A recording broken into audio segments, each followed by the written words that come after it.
Bonjour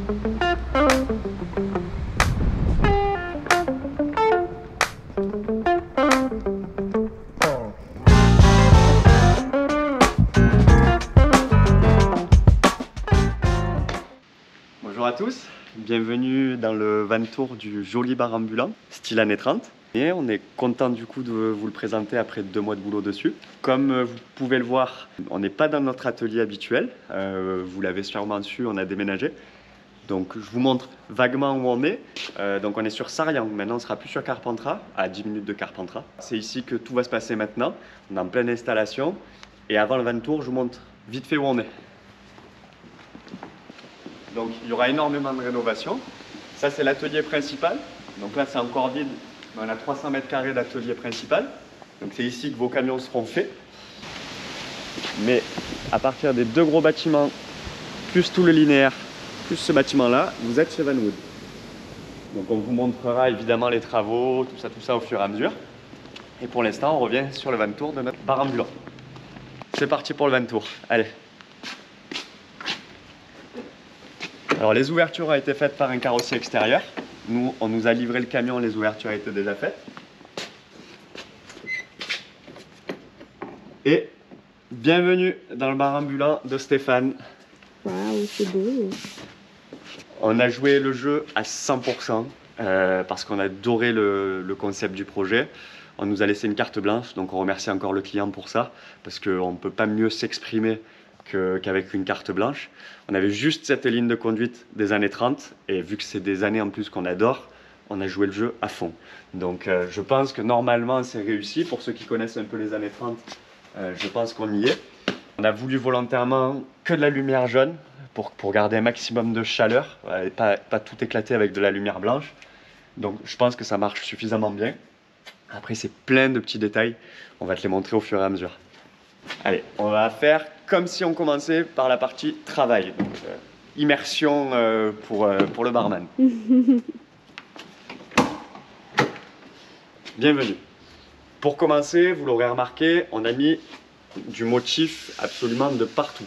Ces panneaux-là, c'est du Dibond. Donc c'est les panneaux qui sont utilisés pour la signalisation, pour faire tout ce qui est devanture de magasin, toutes ces choses-là. Nous, on a opté pour cette solution-là. Pourquoi? Parce que tout simplement, ça reste alimentaire, étant donné que c'est de l'aluminium et du plastique. C'est très facilement lessivable. Donc un coup d'éponge et c'est tout propre. Donc pour le food truck ou le bar ambulant, c'était la matière la plus adaptée. Pour les normes alimentaires et les normes restaurants, c'était la matière la plus adaptée. Donc évidemment, nous, on l'a fait faire sur mesure. On a mis énormément de temps à choisir l'impression et les couleurs. Donc on est parti sur un imprimé années 30, hein, je ne peux pas mieux dire que ça. Art déco. Art déco, voilà, avec un semblant de doré sur les motifs, qui en plus sont un peu de grain, donc ça a vraiment un aspect vraiment super. On a fait absolument tous les habillages du fourgon avec ce revêtement-là. Ensuite, on a quand même voulu du bois, parce que c'était le but aussi. Tu as dû te rendre compte que le bois, on a presque l'impression qu'il est mouillé. C'est tout simplement qu'il est vernis très brillant. C'était volontaire aussi, on voulait un truc très brillant parce qu'à l'époque le vernis mat n'existait pas trop. Donc... Anthony, je peux te faire juste une aparté? Oui. Est-ce que je sais que c'est pour le nettoyage, les lumières blanches, mais tu pourrais l'allumer parce que j'ai l'impression qu'on voit pas trop bien l'effet bois. Oui, alors on précise bien, elles seront allumées là pendant le van tour, mais ces spots que tu vois au plafond, normalement sont faits uniquement pour le nettoyage. Il fallait de la lumière blanche pour qu'on y voit vraiment bien après le service pour pouvoir nettoyer. Donc là je les allume exceptionnellement pour le van tour pour que tout le monde voit correctement. Alors après à savoir aussi avant que je t'allume les lumières, qu'on a un bandeau LED qui va éclairer tous les verres. On n'a pas beaucoup de verres à vous présenter, donc on en a 4 qui se battent en duel. C'est le stock de la maison là. Voilà, il y en a 4 qui se battent en duel, mais tu te doutes bien que tout ça c'est des rangées de verres, donc il faut imaginer le truc, ça va être super sympa avec les reflets du LED derrière. Et après, plusieurs intensités possibles en fonction de tes envies. Voilà. Alors pas plusieurs couleurs, on n'a pas voulu que ce soit une discothèque, mais par contre c'est de la lumière chaude et tu as plusieurs intensités. Donc je t'allume du coup les spots du plafond. Voilà, donc pour les luminaires, on a fait à peu près le tour. On va rester dans les luminaires. Regarde la petite nouvelle. Petite liseuse de bateau. Alors on est dans du matériel bateau là pour essayer d'avoir un truc un peu joli. Parce que tu n'as pas de liseuse sinon qui ont de la gueule comme ça. Donc celle-ci collée parfaitement. Lumière chaude aussi. Elle éclaire super bien. Qui va servir vraiment pour le poste plancha ici. Pour le gars qui va préparer les planches froides. Parce que c'est un bar ambulant. Mais il ne fera pas que du bar. Donc il va y avoir du vin, de la bière, du champagne. et de la planche apéro. Donc il y aura essentiellement de la planche froide. Tu vas me dire qu'il y a une plancha, oui, il y a une plancha qui est démontable, je te montrerai très facilement au cas où il n'y en ait pas besoin, parce qu'occasionnellement il peut y avoir un petit peu plus que de la planche froide. La partie plan de travail ici. Donc après, tu as cette jolie prise de chez Legrand. Donc ça, il vaut mieux pas en avoir 10 à mettre, parce que pour être très franc, c'est très onéreux. Mais vu que celle-ci était apparente, on en voulait au moins une. Qui est de la gueule quoi. Tu vois, c'est super joli. En fait, c'est des prises de sol à la base. Ça reste étanche en fait, c'est IP55, donc au moins t'es tranquille pour les normes parce qu'il faut des prises étanches dans un bar ambulant. Ensuite, au-dessus, le porte-notes à l'ancienne. Donc ça, c'est le petit porte-notes pour que le gars qui soit ici à la préparation planche, il puisse mettre ses bons. Un petit porte-ustensile avec un porte-couteau aimanté. Et tu en remarqueras, ça c'est des petits cadeaux qu'on fait aux clients. Hein. Tu sais qu'on aime, on aime les objets authentiques. Celui-ci, normalement, tu as juste à le voir, tu sais qu'il est authentique. Donc, on est sur un décapsuleur assez ancien. Je ne vais pas dire s'il est 30 ou 50, on va pas se mentir. Il est peut-être que 50, mais il colle parfaitement avec, déjà avec le projet et de deux avec les finitions.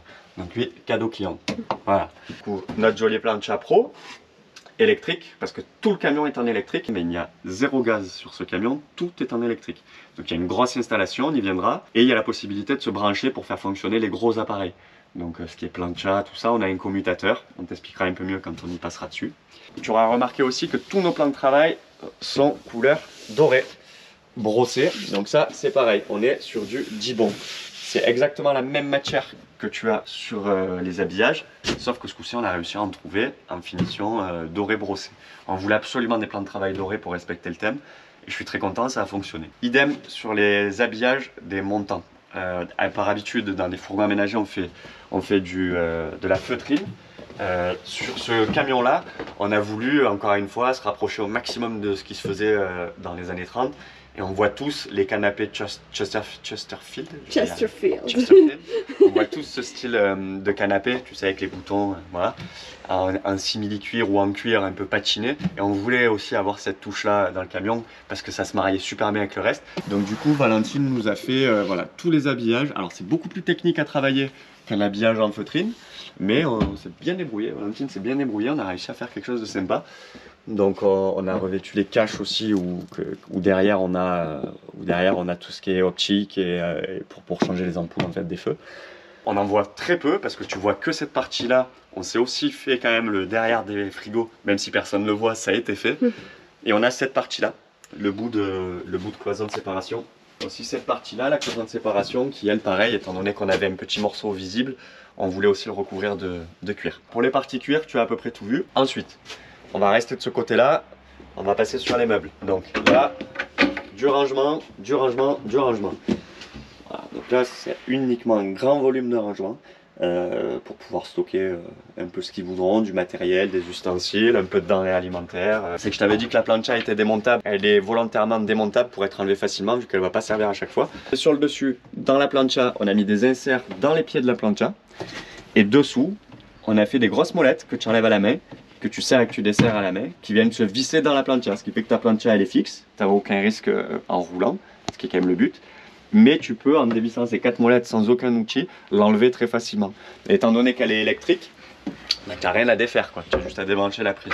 De ce côté-là, on a notre petit lave-main avec, c'est uniquement un lave-main, c'est pas fait pour faire la vaisselle, je vous vois vite venir, parce que personne ne fera la vaisselle là-dedans, c'est trop petit. C'est impossible. Mais c'est pour se laver les mains. Et tu sais que c'est toujours pareil, dans un food truck ou dans un bar ambulant, tu as besoin d'avoir un lave-main et tu as besoin que ce soit une pompe à pied. Donc il n'y a pas de pompe automatique là-dessus. On a tout simplement dessous notre petite pompe à pied. Voilà, que tu peux filmer en haut là, si tu veux. Tu vas avoir une panne d'électricité. Ça marchera toujours. Tu auras toujours de l'eau pour te laver les mains. Voilà. Donc devant cette pompe à pied, on a souhaité faire une petite rallonge de plan de travail pour optimiser encore un peu plus le côté plan de travail et venir faire la continuité.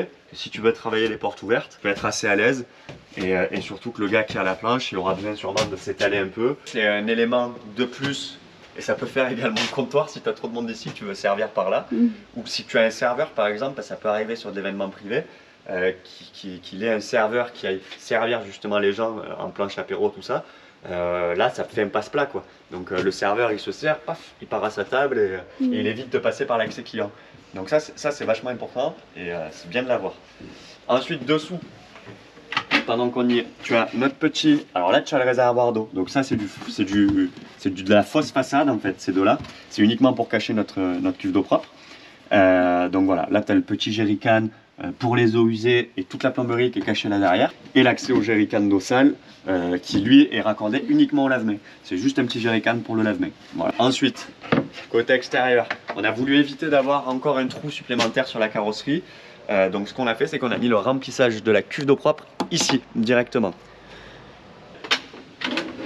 Voilà, donc après tu replies ta tablette et elle est plus au milieu. Ensuite, toujours pareil, on a récupéré partout les petits rangements qu'on pouvait récupérer. Donc là, tu en as un petit, qui est quand même pas négligeable non plus. Et tu en as un second qui est ici. Voilà, là tu as un second rangement. Là, on en arrive un peu aux appareillages. Donc en appareillage, on a pas mal de choses sur ce camion. On a une machine à glaçons. Donc ça va super vite, ça marche trop bien en plus, c'est génial. Petite machine à glaçons. On l'a volontairement surélevée pour qu'elle soit pas trop basse pour aller chercher les glaçons. Parce qu'initialement, c'est sûrement une machine qui est faite pour être posée sur un plan de travail. C'est fait pour ça. Voilà, c'est fait pour être posé. Donc là, quand tu la mettais au sol, c'était vachement bas pour aller chercher tes glaçons. On a fait sur le dessous un petit tiroir supplémentaire qu'il faut que je nettoie. Un petit tiroir supplémentaire juste pour pouvoir y loger voilà, du petit rangement. Enfin, c'est un petit rangement supplémentaire qui est jamais négligeable sur un camion, vous le savez. Sur le linéaire. Sur ce linéaire-là, là pour l'instant, tu as le toaster qui servira très peu normalement, qui lui ira à côté de la plancha. En attendant, on l'a rangé ici. Mais pourquoi on a fait tout cet espace vide? Tout simplement parce que c'est l'espace pour loger les deux fûts de la tireuse. Donc là, ici, tu auras deux fûts. Normalement, je crois que c'est des fûts carrés. De toute façon, c'est tout mesuré pour que ça rentre, hein, bien sûr. Donc là, tu auras les deux fûts de la tireuse. La tireuse viendra ici. On l'a pas parce qu'en fait, c'est un système de location que notre client fait avec cette tireuse. Donc, on l'a pas à vous la présenter. Mais la tireuse sera ici, en fait, sur le comptoir. Ensuite, on arrive au fond. Moi, j'adore cette cave. Là, on a la sommelière. La jolie cave à vin. Voilà, donc là c'est une contenance, je sais plus trop, ça doit faire plus de 100 litres hein, quand même, mais voilà. Il y a une jolie cave à vin ici. Donc voilà pour elle, elle est installée fonctionnelle évidemment. Ensuite, le grand linéaire de plan de travail pour faire l'accueil client tout simplement, avec ces deux jolies ouvertures. Voilà, donc là il y aura quand même de quoi travailler pour là où les personnes qui seront dans le véhicule. Pendant qu'on est sur le plan de travail, on va faire le tour de tous les petits accessoires. Donc un petit accessoire, bon déjà hormis les accessoires, tu as la caisse enregistreuse qui est ici. On l'a voulu justement au niveau de ce poteau qui est le renfort du véhicule pour qu'elle soit entre guillemets visible de l'extérieur et tu verras ça marche super bien, on la voit pas. Étant donné qu'elle rentre pile poil dans la largeur, tu ne la vois quasiment pas la caisse. Donc ça c'est super. Au niveau des accessoires, on s'est un peu amusé. Donc on a fait redorer à la feuille d'or cette petite cloche toute mignonne. Ça, je sais pas si certains comprendront, moi j'adore le délire. C'est la cloche à tips. Donc là-dessous, moi je vois bien la petite... j'ai pas trouvé la boîte idéale, donc je laisserai le client trouver la bonne boîte. Là, je vois moi une petite boîte à tips. Et tu sais, ça se fait assez souvent dans les bars. Dès qu'il y a une chips, un petit coup de sonnette, tu vois. Donc et ça, on crie olé. Si tu veux, tu cries ce que tu veux. Tu cries merci.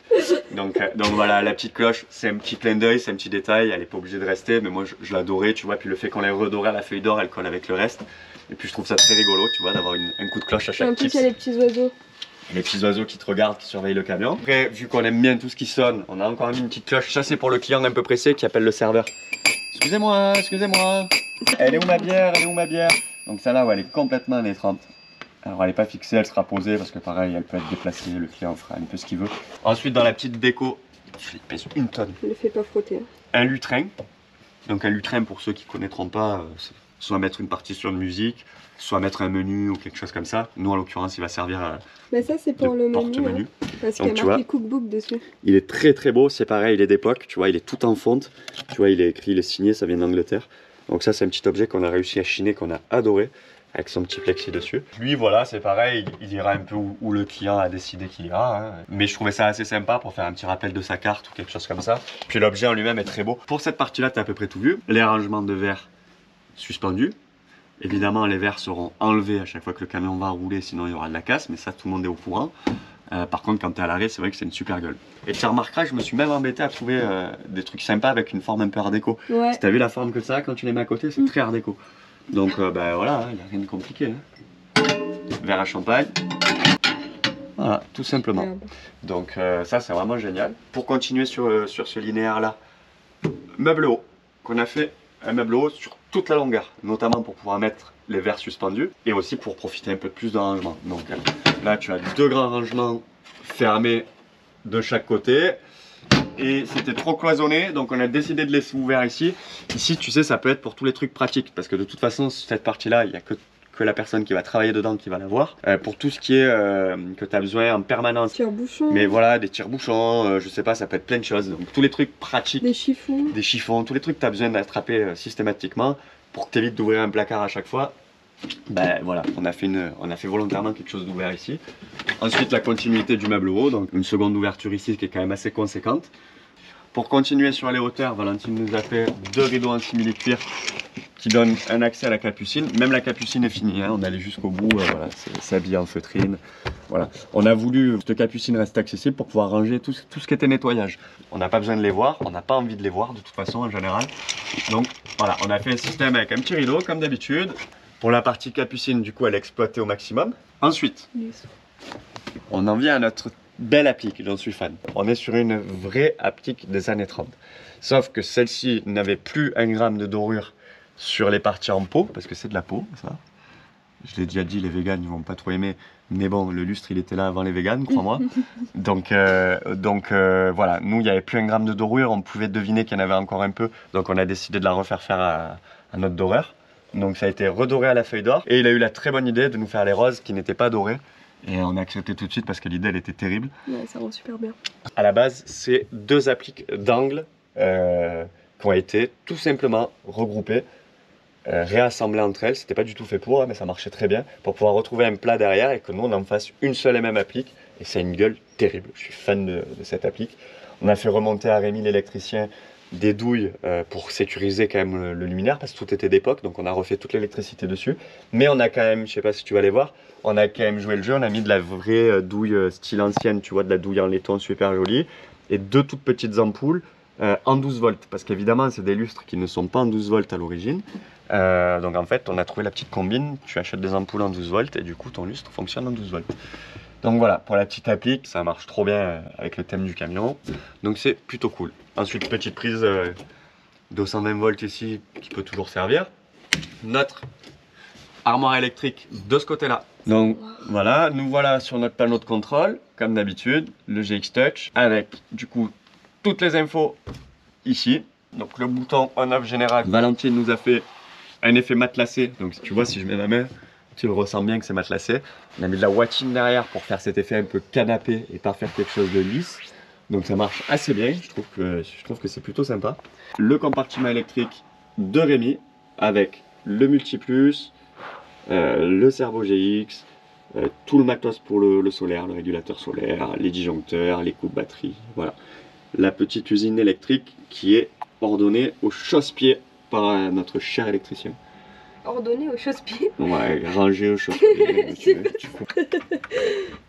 Voilà, donc ça, pour la partie armoire électrique, au moins elle est discrète, accessible et sécurisée. En dessous, le lave-verre. Donc le petit lave-verre avec son panier pour laver les verres, hein, tout simplement. Ah bon? Pas dire mieux. Voilà, donc le petit lave-verre qui fonctionne super bien. On a fait des tests, c'est vraiment génial, c'est efficace. Ensuite, nos beaux frigos. Nos beaux 2 frigos noirs. J'ai plus le litrage en tête, mais c'est du frigo magasin, donc c'est quand même des grosses contenances. Je crois que c'est 300 litres ou quelque chose comme ça. Donc voilà, nos 2 frigos sur lesquels il y a pas mal de subtilités. La première, c'est qu'on a teinté nous-mêmes les LED. C'est-à-dire qu'en fait, ça, normalement, les baguettes sont blanches. Ton éclairage intérieur du frigo est blanc. En fait, ça me plaisait pas. On a toutes les lumières jaunes et on avait que ces lumières blanches quoi, qui arrachaient la tête. Donc en fait j'ai acheté du film pour teinter les feux de voitures anciennes en jaune et on a teinté du coup les baguettes et ça nous donne une lumière un peu verdâtre, c'est juste parfait pour le camion. Donc voilà, on a réussi à vieillir les frigos quand même. Ensuite, pour rester dans le thème, on a fait travailler un ami graphiste avec qui on travaille et qui fait de l'impression, qui nous a fait des petits angles, 4 coins hauts du frigo art déco pour donner pareil un rappel encore du thème du camion et pour pas qu'on voit que ces éléments neufs au milieu d'un truc un peu vintage. On s'est fait plaisir, on a fait plaisir aux clients. On a remis en piqûre de rappel le logo sur les 2 frigos. Voilà, donc la Casa di Pepe. Ensuite, sur le dessus, pour exploiter la place qui nous restait, on a volontairement fait un rangement à bouteilles de vin. Donc tu peux en mettre une, voire deux, mais c'est surtout pour que ce soit esthétique, tu vois, et pour pas perdre de la place là-haut. Donc c'est une super bouille, je trouve, de pouvoir mettre toutes les bouteilles là-haut. Pour revenir sur l'électricité, j'ai oublié de t'en parler, notre commutateur qu'on a volontairement mis ici, alors on est sur un commutateur industriel. Donc le but en fait de ce commutateur, c'est tout simplement que, comme je te l'ai expliqué, le camion est 100% électrique. C'est-à-dire qu'on n'a pas de gaz. Donc pour que tout ce beau matériel fonctionne, déjà on ne pouvait pas tout faire fonctionner évidemment sur le matériel Victron, parce que sinon il fallait 5 fois l'installation électrique qu'on a pour tout faire fonctionner en même temps. Donc on a trouvé une solution avec le client qui lui aura accès 9 fois sur 10 à une prise extérieure. On a mis une partie sur le système du camion. Donc tu as tous les systèmes froids qui seront en autonomie sur le camion, ce qui fait qu'il peut avoir l'autonomie au moins avec les frigos, voilà, ce qui est quand même la base. On a quand même évidemment 500 watts, là on a vraiment forcé 500 watts de panneaux solaires sur le toit, la recharge par l'alternateur en plus aussi, qui est pareil, on a mis le plus gros des Orions, le dernier, pour recharger le maximum possible en roulant. Tu as aussi la prise extérieure pour recharger le Victron. À l'extérieur on a deux prises. Pourquoi? Parce qu'on a voulu séparer du coup, donc on a une partie qui est sur le Victron, et la seconde partie qui est sur le commutateur, qui fonctionne uniquement quand tu brancheras le camion. Et ce commutateur fait fonctionner et la plancha, et le toaster, qui peut venir à côté s'il y a besoin, et le lave-verre. Pourquoi? Parce que c'est trois consommateurs monstrueux, et qu'on ne peut pas tout faire fonctionner en même temps, pour la simple et bonne raison que quand tu as accès aux prises de ville, 9 fois sur 10, c'est du 16 ou 20 ampères. Tu as rarement du 32 ou du moins pas partout. Et nous, on explosait les 20 ampères. En fait, on aurait fait sauter systématiquement à chaque fois si on avait tout branché en même temps. Donc, si c'est pour faire sauter la ville à chaque fois, enfin la ville, le compteur, quoi, c'est pas drôle, quoi. Donc, en fait, ce qu'on a fait, c'est qu'étant donné qu'en fait, c'est des appareils que tu utilises rarement en simultané, un cycle de... Le lave-verre, c'est 1 minute 30 le cycle, donc ça va super vite. Et la plancha, c'est pareil, tu peux la couper, elle va rester chaude encore quelques minutes avant que tu la réallumes. Du coup, voilà, tu pourras mettre la plancha quand il l'utilise. Hop, si d'un coup il veut faire un cycle pour laver les verres, il passe sur le lave-verre et là le lave-verre fonctionne. Donc évidemment, voilà, on ne pourra pas tout faire fonctionner en même temps, mais c'était la seule solution qu'on avait pour que tout fonctionne quand même correctement. Pour la partie commutateur, au moins tu auras compris un petit peu à quoi ça servait. Ensuite, enfin j'ai fini. C'est tout, hein. Je vais vous montrer un petit peu ce qui a été fait sur l'extérieur. Et pour l'intérieur, tu auras vu l'ensemble du projet. Voilà, ça change complètement évidemment de ce qu'on fait habituellement et d'un camion aménagé camping-car. Mais pour le coup, si vous avez d'autres projets comme ça, on est preneur parce qu'on s'est régalé. C'était vraiment super à faire. Dans le but, c'est de faire un camion des années 50 à glace et voir un truc années 70 après aussi. Enfin, on a plein d'idées quoi. Hein, donc, n'hésitez pas si vous avez des idées un peu farfelues comme ça, on adore ça. C'était vraiment un bonheur de bosser sur ce projet, surtout quand tu as une carte blanche où tu n'as pas trop de contraintes. Évidemment, on fait tout avec l'accord du client, mais quand tu as peu de contraintes comme ça, que les gens te font confiance, c'est vraiment super parce qu'encore une fois, je le répète, c'est là qu'on s'exprime le plus. C'était un super projet. Évidemment, il y a énormément de choses qui ont changé pour nous. La plomberie, là, on était sur des plomberies de maison, donc il y a plein de choses qui ont bougé. Mais ça nous a apporté des cartes de plus à abattre si jamais vous nous demandez du food truck ou du bar ambulant. Après, bah, c'est à vous de nous dire ce que vous avez pensé de ce projet. Merci en tout cas, on le dit pas assez, mais merci pour le soutien que vous nous donnez parce que c'est de mieux en mieux et on en est très content. Et continuez surtout, nous ça nous fait plaisir, ça nous motive, ça nous fait du bien de voir vos retours. De toute façon on a énormément de beaux projets là qui arrivent et qui se sont validés pour l'année 2025 dans ce nouvel entrepôt. Donc on a plein de surprises, plein de nouvelles choses à vous montrer. Vous allez pouvoir suivre cette année l'aménagement de l'entrepôt parce qu'on va faire ça quand même sur la durée vu qu'il y a beaucoup de mètres carrés. Et en même temps il y aura les nouveaux jolis projets qui vont arriver. Donc voilà, n'hésitez pas à continuer à nous suivre, à continuer à partager ce qu'on fait. Et les critiques, on est toujours preneur. Encore une fois, vous le savez, tant qu'elles sont constructives, on les prend. Si c'est pour me dire que tu aurais préféré rose le camion, comme je le dis à chaque fois, je m'en fous complètement. Voilà, moi ce que je veux, c'est de la critique constructive parce qu'après, elles nous servent pour nous évoluer. Voilà. Donc l'extérieur, comme je te le disais, parce qu'on n'a pas parlé d'elle, nos magnifiques lumières style billard années 30 avec leurs petits interrupteurs indépendants. C'est super mignon, c'est vert, c'est de l'opaline, c'est du vrai vert et c'est une gueule terrible. Donc celle-ci, on a une par ouverture. Tu peux avoir un aperçu là de ce que ça donne de l'extérieur quand tu es le client. Je trouve que c'est quand même plutôt réussi. Le rendu est super mignon. Faut que t'imaginer en train de sonner parce que tu râles qu'ils sont trop longs là-dedans. Hey, elle est où ma bière? Elle est où ma bière? mais il vaut mieux parce que là, il peut la prendre et te la jeter. Pas la bière, le verre de champagne. Le verre de champagne. Mais si jamais t'es un peu plus poli que le râleur qui attend sa bière, tu peux aussi mettre un tips ici et tu auras le droit à ton coup de cloche. Parce qu'ils sont lents, tu mets un tips. Le covering à l'extérieur, on te l'avait vaguement montré, mais évidemment, c'est un covering qui reprend les logos du véhicule et qui fait sa com, tout simplement. Et le client nous a gentiment proposé, et on le remercie encore, c'est adorable, de mettre notre logo sur le camion. Donc du coup, ça, il faut me le dire qu'une fois. Le lendemain matin, à 9 h, c'était fait. Voilà, donc on s'est incrusté ici. On l'a fait aussi pareil, volontairement blanc, pour pas que ça dénature tout le reste. Mais c'est lui qui nous a proposé cette place-là et je trouve que c'était le top pour nous, quoi. Donc voilà pour ce joli bar. Et je suis content aussi, j'espère que le client le sera, normalement il n'y a pas de problème. Parce que c'était entre guillemets un hommage à son papa, ce projet. Parce que ça, c'est pas un truc dessiné de nulle part. Hein. Voilà, tu te doutes bien que c'est quelqu'un, ce monsieur-là. Plutôt content aussi, et j'espère en tout cas qu'on va lui faire un bel hommage et que son papa de là-haut sera content de son projet. En espérant que ça plaise à tout le monde. En tout cas, nous, c'était génial. Voilà, la suite dans les prochains épisodes de l'atelier Vanwood. Merci à vous, à bientôt.